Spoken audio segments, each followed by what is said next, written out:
Hello everyone, welcome to ज्ञान IQ। आपका बहुत बहुत स्वागत है ज्ञान IQ में। और काफ़ी दिनों के बाद हम करेंगे आज हिंदी की टेस्ट सीरीज 3, जिसमें टोटल 20 क्वेश्चंस होंगे, क्योंकि आपके KVS और DSSS दोनों ही एग्जाम में 20 क्वेश्चंस आते हैं।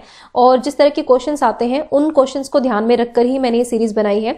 तो ये मॉक टेस्ट कह लीजिए इसको, या फिर आप टेस्ट सीरीज कह लीजिए। हिंदी सेक्शन का है जस्ट पर्टिकुलर 20 क्वेश्चंस।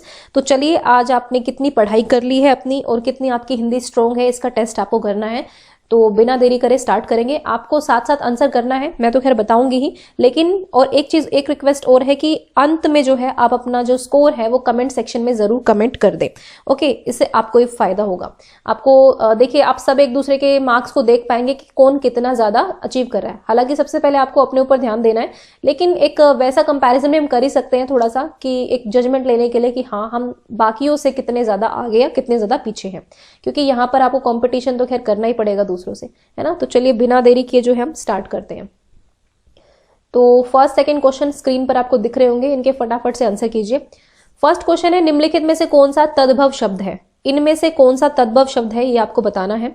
और मतलब तत्सम और तद्भव दो तरह के शब्द होते हैं। तत्सम शब्द जो एज इट इज संस्कृत से जैसे थे हमने वैसे ही लिए हैं, उनको तत्सम शब्द बोलते हैं।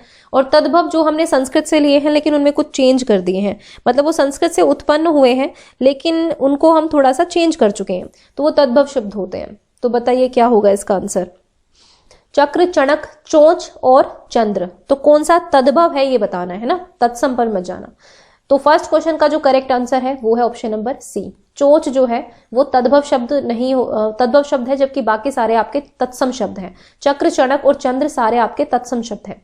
नेक्स्ट क्वेश्चन है, त्रिभुवन में कौन सा समास है? यानी कि त्रिभुवन की बात हो रही है यहाँ पर, उसमें कौन सा समास है? फटाफट सोचकर और जल्दी से आंसर कीजिए। जैसे आपका पेपर हो रहा है, जस्ट ऐसे ही सोचकर आंसर कीजिए, क्योंकि बात यह है कि जब आप ये सोचकर करेंगे ना कि फटाफट से आंसर करना है, तब ज्यादा बेटर होगा आपके लिए, ना कि आप ज्यादा देर तक उसमें ध्यान देंगे तो उससे होगा। ठीक है, तो यहाँ पर ऑप्शंस है तत्पुरुष, द्वंद्व, अव्ययी भाव और द्विगु। तो देखिए, त्रिभुवन का मतलब तीन भवनों का समूह, तीन भुवनों का समूह। ठीक है, तो जब पूर्व पद जो होता है वो संख्यावाचक होता है, यानी कि पूर्व पद ये जो है ये वाचक है, यानी कि इसमें तीन का भाव आ रहा है, तो ये होता है आपका द्विगु समास, है ना। जिसको स्क्रीनशॉट लेना वो ले सकते हैं। तो फर्स्ट का सी और सेकेंड का डी आपका करेक्ट आंसर है। नेक्स्ट क्वेश्चन की तरफ बढ़ते हैं। क्वेश्चन है, घुमाव में प्रत्यय कौन सा है? ठीक है, तो घुमाव एक शब्द है जिसमें प्रत्यय है और आपको प्रत्यय पहचानना है। उपसर्ग जो होते हैं वो पहले लगते हैं, प्रत्यय शब्द के बाद में लगता है ना। तो बताइए फटाफट क्या आंसर होगा इसका? आव, व, अव या माव, आपको बताना है। तो देखिए, इसका जो करेक्ट ऑप्शन है वो है ऑप्शन नंबर ए, यानी कि आव। घुम जमा आव, घूम जमा आव। ठीक है, तो ये बन जाएगा आपका घुमाव। नेक्स्ट क्वेश्चन है, उपयोग का संधि विच्छेद करना है आपको, तो फटाफट करिए। यहाँ पर संधि बहुत ज्यादा आती है एग्जाम में, और मतलब थोड़ी सी डिफिकल्टी पूछी जाती है। कोशिश तो ये होती है डिफिकल्ट, वैसे आसान, हिंदी का वैसे सेक्शन आसान ही आता है ऑल ओवर, लेकिन आपकी कोशिश यहाँ पे ना हिंदी में 20 आउट ऑफ 20 की होनी चाहिए, क्योंकि मोस्टली बच्चे 16 to 17 तो एवरेज स्कोर मानती हूँ मैं कि हिंदी में एवरेज स्कोर होता है।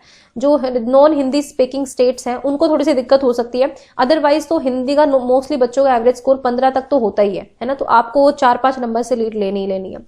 तो उपयोग का संधि विच्छेद क्या होगा, फटाफट से बताइए? उत जमा ओग, उत जमा योग, उत जमा योग या फिर उत जमा योग, है ना। तो इसका जो करेक्ट ऑप्शन होगा वो होगा ऑप्शन नंबर 4, उत जमा योग। तो ये है उपयोग का संधि विच्छेद, और ये DSSB के पेपर में आया हुआ क्वेश्चन है। नेक्स्ट देखते हैं, निम्नलिखित में से कौन सा बहुवचन है, ये आपको बताना है। तो बताइए, निम्नलिखित में से कौन सा बहुवचन है, ये आपको बताना है। बहुवचन मीन एक वचन जिसमें एक का आभास हो, बहुवचन मतलब जो एक से ज्यादा का आभास हो, तो वो होता है बहुवचन। तो बाल, नदी, कलम और केला। तो देखिए इनको कौन सा है बहुवचन। तो देखिए, इसका जो करेक्ट ऑप्शन होगा वो होगा ऑप्शन नंबर ए, बाल, है ना। हम हमेशा कहते हैं मेरे बाल, मेरा बाल नहीं कहते हम, मेरे बाल। मेरे बाल काले हैं, मेरे बाल पतले हैं, मेरे बाल हल्के हैं, इस तरह से, है ना। नदी से नहीं आएगा, नदी एक सिंगुलर का रोल निभाती है, और नदियां वो होती है। कलम, कलमे भी कह सकते हैं, मेरे पास बहुत सारी कलमें हैं, या फिर कलम मतलब कलमे भी बोल सकते हैं इसको। केला, केले भी बोल सकते हैं। लेकिन बाल जो है वो आप हमेशा बहुवचन में यूज करते हैं, यानी कि प्लूरल सेंस में यूज करते हैं बाल को। मेरे बाल काले हैं, मेरा बाल नहीं कह सकते, मेरी कलम कह सकते हैं। मेरा मेरी लगा के मेरे लगा के बोल दिया करो, जिसमें मेरा और मेरी का भाव आ जाए, वो सारे एक वचन होते हैं। जैसे मेरी नदी है, मेरी कलम, मेरा केला, है ना। लेकिन मेरा बाल या मेरी बाल नहीं बोलते हैं, मेरे बाल बोलते हैं। तो option number A is the correct option. Next है अवनति में उपसर्ग क्या है, यानी कि अवनति में आपको उपसर्ग बताना है। पिछला क्वेश्चन जो था प्रत्यय का था, अब ये बताना है उपसर्ग क्या है, जो वर्ड के पहले लगता है, बाद में नहीं। तो अव, इसमें देखिए आधा व है, इसमें व, अव पूरा है, इसमें व पूरा है, अ भी पूरा है, इसमें अ और इसमें आव। तो इस क्वेश्चन का जो करेक्ट ऑप्शन होगा वो होगा ऑप्शन नंबर बी, अव। तो this is the right answer. Next चलते हैं, टोटल 20 क्वेश्चन है। नेक्स्ट है अवनी का विलोम शब्द क्या होगा, है ना। अवनी, अगर आपको अवनी का मतलब पता है तो ये क्वेश्चन आसान है, अगर मतलब नहीं पता है तो डिफिकल्ट है। तो बताइए क्या होगा अवनी का विलोम शब्द, यानी कि ऑपोजिट बताना है। देखिए अवनी का मतलब होता है धरती, और धरती तो यहाँ पर है, लेकिन ये मैंने कहा ना, ये आपको ऑपोजिट बताना है, विलोम शब्द बताना है। तो धरती नहीं होगा, वरदान भी नहीं होगा, पाप भी नहीं होगा, होगा अंबर। अवनी का आकाश भी हो सकता है और अंबर भी हो सकता है, यानी कि धरती और आसमान। तो ये हो गया आपका अंबर। नेक्स्ट है निम्नलिखित में से कौन सा शब्द बाग का पर्यायवाची नहीं है, ये आपको बताना है। बाग यानी कि गार्डन की बात यहाँ पर हो रही है। तो वाटिका, निकुंज, लोनी और उद्यान, है ना। ये इस उद्यान को हम ऐसे भी लिख सकते हैं, ये थोड़ा टाइपराइटर से इस तरह से हो जाता है। तो इसका जो करेक्ट ऑप्शन होगा वो होगा option number C, Loni. Loni नहीं होता है, वाटिका, निकुंज और उद्यान तीनों ही पर्यायवाची हैं बाग शब्द के। नेक्स्ट बढ़ते हैं आगे, 8 क्वेश्चन हम कंप्लीट कर चुके हैं। नेक्स्ट है निम्नलिखित में से शुद्ध वाक्य कौन सा है, ये बताना है। आप अपनी साइकिल को भी लाए हैं, मैंने अपनी आंखों की वह घटना भी देखी, इस बात को मैं अच्छी तरह समझता हूं, मैंने दिल्ली जाना है। तो बताइए कौन सा इसमें शुद्ध है। इसमें 3 अशुद्ध हैं और 1 शुद्ध है, आपको शुद्ध बताना है। देखिए आप अपनी साइकिल को भी लाए हैं, ये नहीं होगा। आप अपनी साइकिल लाए हैं, आप अपनी साइकिल भी लाए हैं, साइकिल को यूज नहीं होगा यहाँ पर, कोई सुपरफ्लुअस बना रहा है।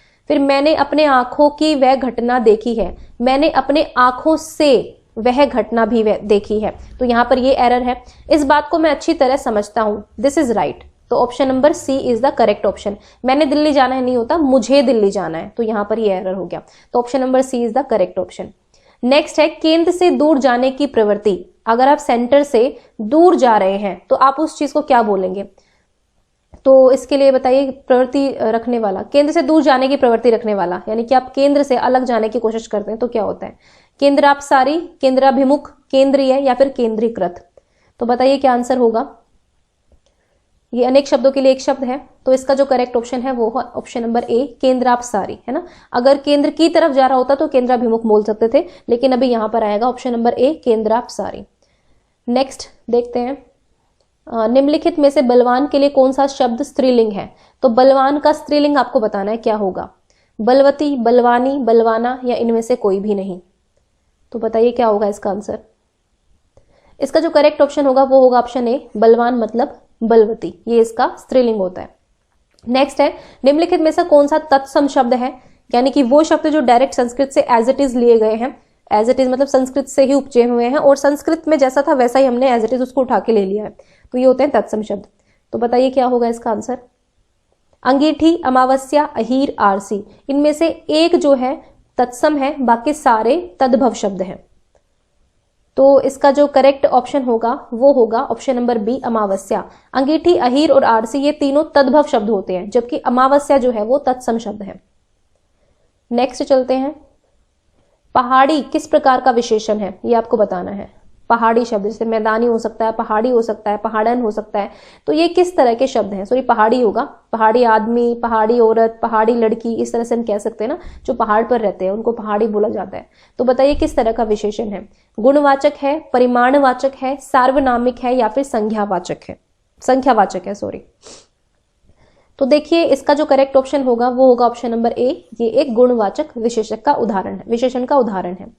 नेक्स्ट है मोनिका पाठ याद कर रही है, यह किस प्रकार का वाच्य है, मतलब किस प्रकार का वाच्य है। यहाँ पर प्रकार लिखा है, प्रकार का वाच्य है मीन्स किस प्रकार का वाच्य है, और ये इसकी थोड़ी सी स्पेलिंग गड़बड़ है, कृतवाच्य है ना, कृतवाच्य।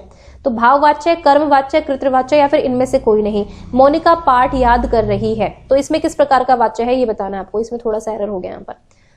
तो देखिए इसमें जो है देखिए वाच्य क्या होता है, वॉइसेस जो होती है ना, एक्टिव पैसिव वॉइस, तो ये है इसका example. Option number C is the correct option, कृतवाच्य, यानी कि यहाँ पर एक्टिव वॉइस का एग्जाम्पल है ये। मोनिका पाठ याद कर रही है ना, मोनिका से पाठ याद किया जाता है अगर आता तो हम कहते कर्मवाच्य है, लेकिन अभी ये कृतवाच्य है, तो option number C is the correct option. Next देखते हैं, कवि का स्त्रीलिंग क्या होगा। कवि का स्त्रीलिंग बताना है, जैसे आपने बलवती का बताया था ऐसे ही कवित्री, हालांकि अब स्त्रीलिंग तो सेम ही है, सॉरी स्त्रीलिंग तो सेम ही है, लेकिन आपको स्पेलिंग करेक्ट पहचाननी है। इस तरह के भी क्वेश्चन आ जाते हैं आपके सामने कि आपको ये तो पता है कि कौन सा है, लेकिन स्पेलिंग का भी टेस्ट करवा लेते हैं साथ साथ। तो बताइए क्या आएगा आंसर, कवित्री, कवित्री, कवियत्री या कवित्री। इसका जो करेक्ट ऑप्शन होगा वो होगा ऑप्शन नंबर डी, ये कवित्री की करेक्ट स्पेलिंग होती है, कवि कवित्री। नेक्स्ट है सही वर्तनी को चुने, सही स्पेलिंग को चुनना है आपको इसमें से, स्वाभाविक, स्वाभाविक, स्वाभाविक, स्वाभाविक जो भी है, तो बताइए क्या होगा स्वाभाविक का। इसमें थोड़ा सा एरर है, तो इसका जो करेक्ट ऑप्शन है वो है ऑप्शन नंबर बी, स्वाभाविक होता है ना। जब भी इक वाले सेंटेंस होते हैं तो आ का डंडा लगाते हैं, मतलब बेसिकली स्वाभाविक, स्वाभाविक नहीं होता, ठीक है। तो यहां पर आएगा स्वाभाविक, तो option number B is the correct option.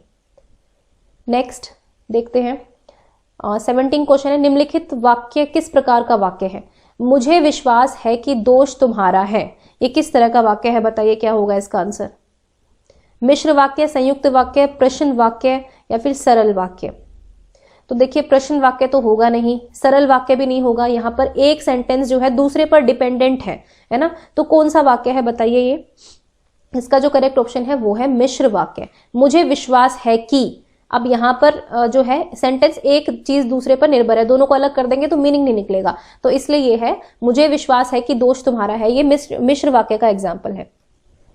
Next है निम्नलिखित वाक्य में क्रिया भेद पहचाने। तो क्रिया के कुछ, एक तो आपने अकर्मक सकर्मक सुना होगा, लेकिन कुछ और भेद भी होते हैं, तो जैसे प्रेरणार्थक, संयुक्त क्रिया, पूर्वकालिक क्रिया या फिर द्विकर्मक क्रिया। तो आपको बताना है क्या है। राहुल ने ऋषभ को फल दिया, ये आपके सामने सेंटेंस है, तो इसमें किस टाइप की क्रिया है ये आपको बताना है, तो बताइए फटाफट से। देखिए इसमें जो है द्विकर्मक है, यहां पर दो कर्म है, एक तो ऋषभ और एक फल। कर्ता तो राहुल ही है लेकिन कर्म दो है, ऋषभ और फल, तो यानी कि यहां पे दो कर्म है, इसलिए हो जाएगी द्विकर्मक क्रिया। लास्ट पर चलते हैं, लास्ट क्वेश्चंस जो हैं उनको देख लेते हैं एक बार। नेक्स्ट है निम्नलिखित मुहावरे का अर्थ क्या होगा। सब्ज बाग दिखाना, इस मुहावरे का आपको अर्थ बताना है क्या होगा, तो बताइए। होश उड़ जाना, बुरी तरह पीटना, लालच देकर बहकाना, झगड़ा सुलझा लेना, तो क्या होगा इसमें से। सब्ज बाग दिखा रहे हैं आप किसी को, तो आप क्या कर रहे हैं बेसिकली, तो इसका जो करेक्ट ऑप्शन होगा वो होगा ऑप्शन नंबर सी, लालच देकर बहकाना। This is the right option, तो ये सी आप सही लगा सकते हैं। नेक्स्ट है खाली स्थान में उपयुक्त शब्द भरें। यहां पर आपको ब्लैंक में उपयुक्त शब्द भरना है। उस स्त्री के डैश ने सभी का हृदय द्रवित कर दिया, है ना, मतलब सब लोगों को रोना सा आ गया, उसने क्या किया ऐसा। आलाप किया, विलाप किया, क्रोध किया या संलाप किया, तो बताइए क्या होगा लास्ट का answer. This is an quite easy question, quite easy. तो इसका जो करेक्ट ऑप्शन होगा वो होगा विलाप। विलाप मतलब जब आप रोते हैं किसी चीज के लिए या फिर किसी इंसान के लिए बहुत जोर से, या फिर इतने गंदे तरीके से आप रोते हैं कि सामने वाले को आप पर दया आ जाती है, हम भी रोने लग जाए, है ना, जैसे टीवी सीरियल्स में होता है ना, सास बहू सीरियल्स में कि रो रही हैं तो फिर हम भी रो रहे हैं, मतलब होता है ऐसा। किसी मूवी को देखकर आपको लग जाता है, कभी कोई भी ऐसा सीन होता है जो आपको ऐसा कर देता है, या फिर रियल लाइफ में वैसी सिचुएशंस हो जाती हैं, तो इसका करेक्ट ऑप्शन है option number B. So guys ये थे 20 क्वेश्चंस, हिंदी मॉक टेस्ट आपका था 20 मार्क्स का। आई होप कि आप अपना कमेंट जो है लिख देंगे 20 में से आपको कितने नंबर मिले हैं। कुछ नहीं जाता, 2 मिनट लगेंगे, 2 मिनट भी नहीं लगेंगे, 1 मिनट लगेगा आपको अपना स्कोर बताने में। तो प्लीज आपसे रिक्वेस्ट है आप जरूर स्कोर जो है कमेंट सेक्शन में कमेंट करें, है ना। And thank you for watching ज्ञान IQ।